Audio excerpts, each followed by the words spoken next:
Dear colleagues, good afternoon, good evening.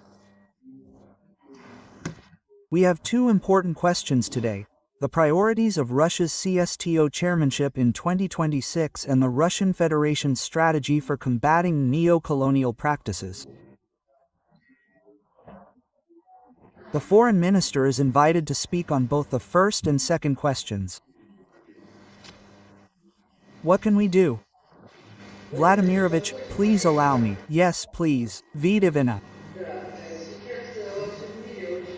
Yes, Trump's two-point plan for the Ukrainian crisis is currently being actively discussed around the world.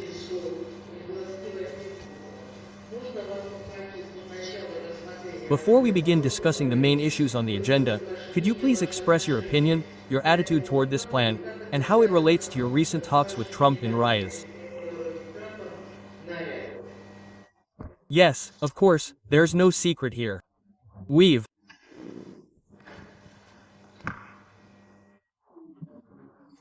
barely discussed this publicly, only in the most general terms, but it's no secret. President Trump's peace plan for resolving the situation in Ukraine was discussed before the meeting in Alaska. And during that preliminary discussion, the American side asked us to make certain compromises and, as they said, show flexibility.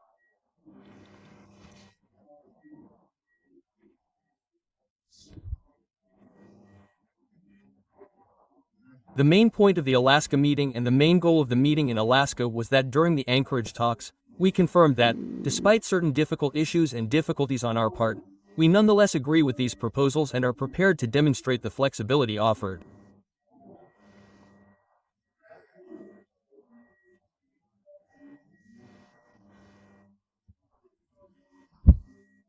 We have thoroughly briefed all our friends and partners in the Global South on all these issues, including the People's Republic of China, India, the Democratic People's Republic of Korea, South Africa, Brazil, and many other countries, as well as the CSTO countries.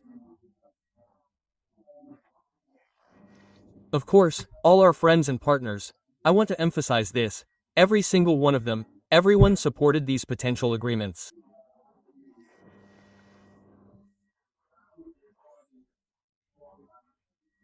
However, we see that after the Alaska talks, there has been a certain pause on the American side, and we know that this is due to Ukraine's de facto rejection of the peace plan proposed by President Trump.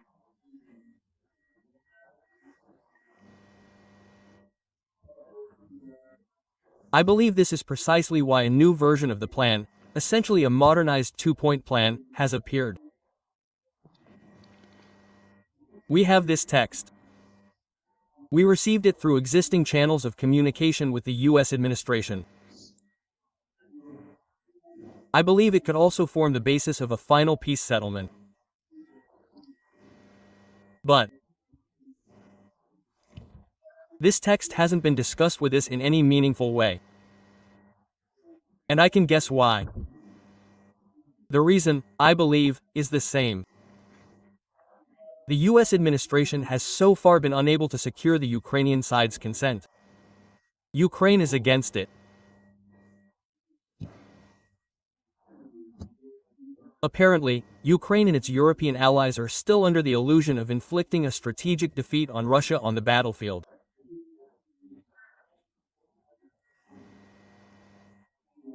I believe this position is not so much based on a lack of competence. I won't discuss that aspect of the matter now, but most likely, this position is connected to a lack of objective information about the situation, the real state of affairs on the battlefield. And, apparently, neither Ukraine nor Europe understands what this will ultimately lead to. Just one very recent example, Kupyansk. Just recently, as we recall, on November 4th, I think, or, well, 2 weeks ago, Kyiv publicly stated that there were no more than 60 Russian troops in the city. And within the next few days, as stated, the city will be completely unblocked by Ukrainian troops.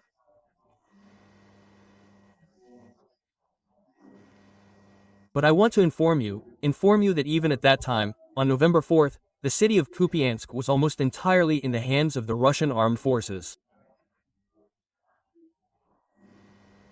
Our guys, as they say, were just finishing their siege, clearing only individual blocks and streets. The city's fate at that point had already been decided. What does this mean? Either the Kyiv leaders lack objective information about the situation on the front, or, even if they do have it, they are simply unable to objectively assess it.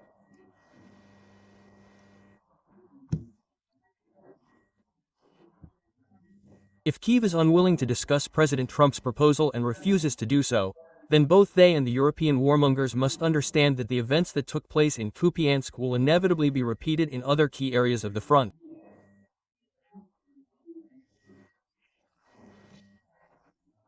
Perhaps not as quickly as we would like, but this will inevitably happen again.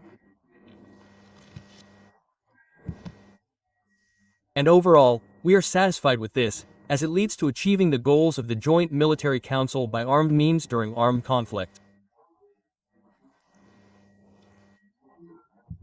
But, as I have said many times before, we are also ready for peaceful negotiations and for resolving problems peacefully. However, this, of course, requires a substantive discussion of all the details of the proposed plan. We are ready for this. Let us now move on to the topics proposed for discussion during today's Security Council meeting.